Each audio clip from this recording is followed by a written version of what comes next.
In today's video, we're going to talk about the 10 things I wish I knew before I started making videos.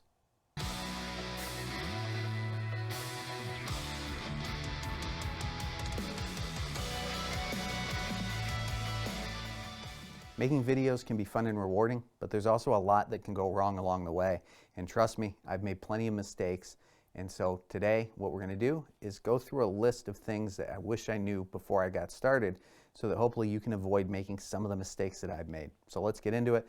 Number one, there's a lot of moving parts when it comes to making videos. Learn how to use your tools so that you can get the most out of them. Now, this is a mistake that I continue to make, and this doesn't involve just your camera, but of course, learn how to use your camera, understand its functionality. Whatever piece of gear you have, whether it's a camera, whether it's a light that you've purchased, a monitor, your microphones that you're using, start exploring what your equipment is capable of and how you should be using it so that you can get the most out of it. Because if you have a vision that you're trying to bring to life, you need to know how to use your tools. You need to understand not just what they're capable of, but what their limitations are as well. So that's number one. Understand your tools, learn how to get the most out of them. Number two, pay attention to your composition. We all know what a good photo looks like, or at least we've seen enough photos to know what we like and what we don't like. Now you might be saying, why are you talking about photos? I want to learn about making video. Well, of course, what we're dealing with is essentially motion pictures. And so when we're setting our camera in place, we should be looking at the setup and asking ourselves, does this look good? Is this a pleasing image? Is this the correct position? So when you enter an environment, if you have the opportunity, and certainly sometimes we're trying to capture things in the moment, but if you have the opportunity, look around, ask yourself, what's the best angle for the camera? What's the best height for the camera? Are there elements in the shot that I should remove? Are there elements in the shot that I should add that's going to help with what's going on and enhance the image? And the first step is really start making a note of what you like and what you don't like. We spend enough time interacting with photos. We see photos on social media. We see movies and television shows. We interact with enough images that we really have a sense of what looks good and what doesn't. But we have to start opening our eyes a little bit more and paying attention to that. Pay attention to what you like and what you don't like, and then invest that in your own compositions. So that's number two, pay attention to your composition. Number three, move your camera with intention. After you start setting your camera in place, the next step is you might start adding dynamics to your shot. You might start trying to add motion to add a little bit more energy, a little bit more dynamics to your shots. And you should. There's a time to move your camera. The question is, why are you moving it? Be clear on that, because for some people, the camera's moving all over the place because they're not entirely sure what they should be focusing on, and they want to capture everything that's happening. So move with intention. Plan things in advance when possible. Certainly sometimes we're capturing things in the moment and we don't have the opportunity to do that. But when we do have the opportunity to do a little planning can go a long way in helping to improve the quality of the footage that we capture. So move the camera, but move with intention. That's number three. Number four, one of the differences between a live performance and a video is that when we're making a video, we have more control over directing our viewers' attention where we want it to go. Of course, because we get to decide what's in the frame, what's not. We get to compose our shots so that they're either a wide shot, a medium shot, a close-up, etc. We get to add camera movement that might take the viewer from one angle to the next. And all of those options that are available to us should play a role in directing the viewer's attention where we want it to go. So ask yourself, where do you want your viewer to be focused? And then make your decisions with that in mind. Number five, lighting matters more than you think. Now, there are a lot of principles involved in lighting, but what could go a long way is open your eyes. Just like I said, pay attention to different compositions. Pay attention to lighting as you see it in videos, but also lighting as you see it in your everyday world around you. Notice what light does. Notice how things look depending on where light is positioned, and then start investing that experience into your compositions. Pay attention if you don't have your own lights that you're bringing to a shoot. Pay attention to where light is coming from in your environment. ask yourself, is it possible to reposition the subject that you're filming to best make use of the lights? Also, is it possible to reposition any practical lights that are already available in the environment, again, to make the best use out of the light that is already available to you? Number 6, audio is more important than lighting when you're starting out. Now, that might be a controversial statement because lighting is incredibly important. And if you look at some of the best motion pictures you've ever seen, some of the all-time classic motion pictures that exist, you're going to be hard-pressed to decide if it was the audio or the lighting that made them so great. Because, of course, when we talk about audio, we not only are looking at dialogue that's been recorded, but we're looking at sound design, musical composition. Audio is integral to the success that many of these great classic motion pictures have achieved. Likewise, the cinematographer's knowledge of light and its use in conveying the story is equally as integral. But when you're starting out, when you're on the ground floor and you're just trying to get started making better videos, one of the things I think you'll notice is that bad quality audio is more distracting than bad quality lighting. I can watch videos on social media where the image quality might not be the best, but if the audio quality is really bad, I'm not going to sit through it and watch it to its entirety. I know this because this has happened. So when you're starting out, pay attention to the audio that you're recording. And one of the best things that you can do is invest in an external microphone of some kind so that you're externally recording your audio and capturing better quality audio than is provided with just your camera's onboard microphone. Number 7, edit with intention and master the art of the cut. Now, we've already talked about how important intention is. Everything that you do, you should be doing for a reason, and understand what that reason is. Understand how the choices that you're making are adding to the story that you're trying to tell. Now, mastering the art of the cut is really about understanding the most efficient way to make your edits. And there's a lot that goes into appropriately timing your cuts. Now, when I was starting out, it was back in a time where all we really had as kids was VHS tapes.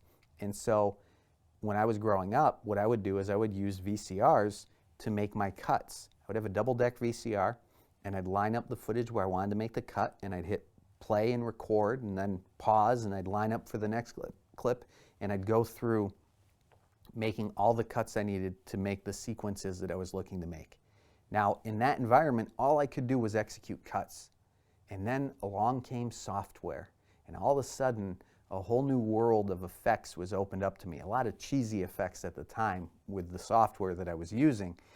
But the problem was, at the time, I didn't realize that just because you can do something doesn't mean you should do it. So master the art of the cut, pay attention to the power of an appropriately timed cut, and make sure, again, that what you're doing for a reason, and that it's adding to the story that you're telling and not instead taking away.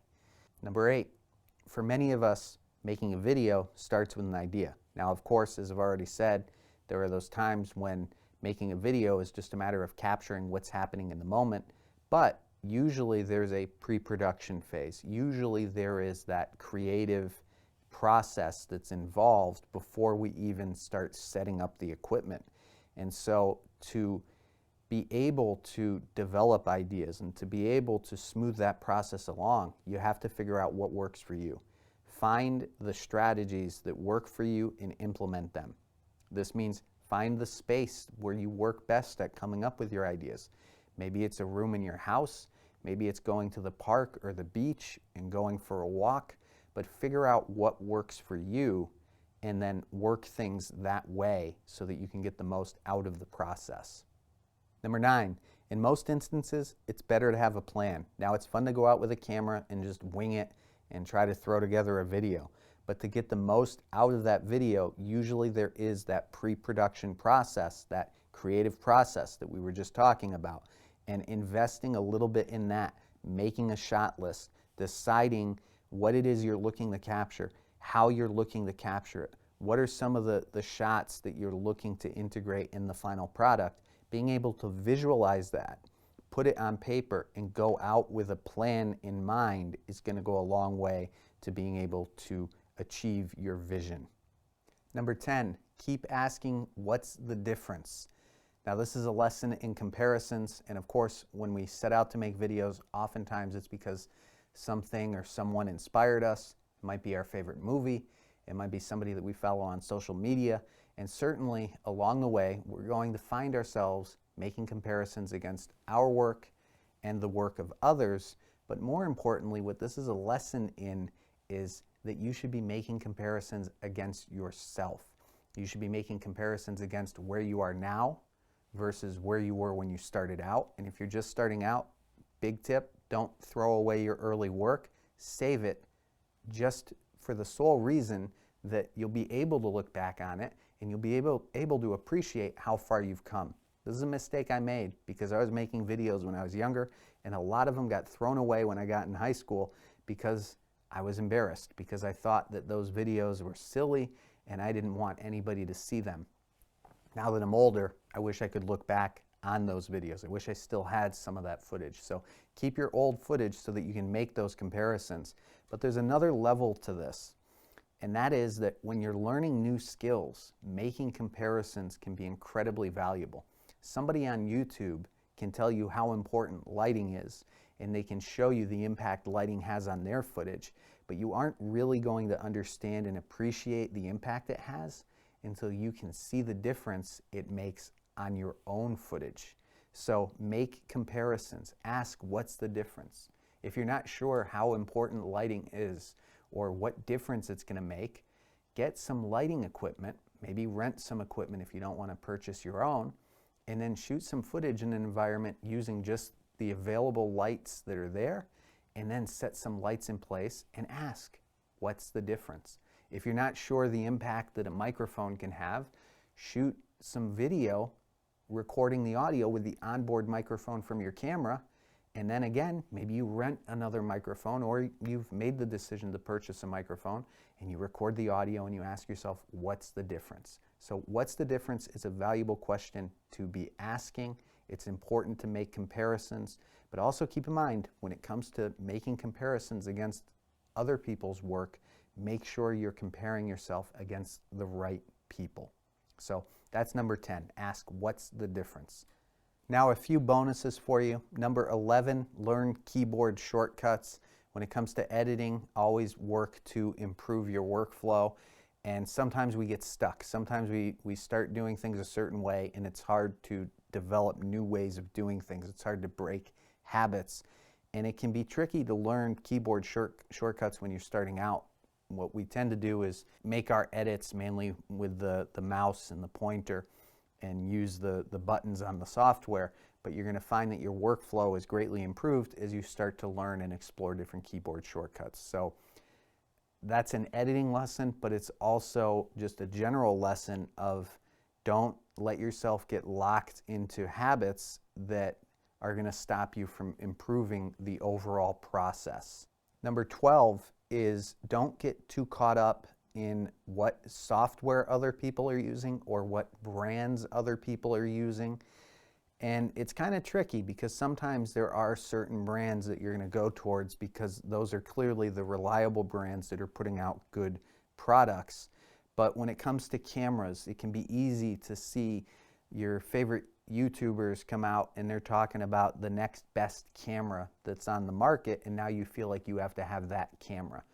Again, going back to one of the early tips, which was learn to get the most out of your tools. You're going to be much better off if you learn how to use what you have to the best of your ability than if you get invested in the mindset that what you need to make improvement is better equipment. So don't get too caught up in brands, and especially when it comes to editing software.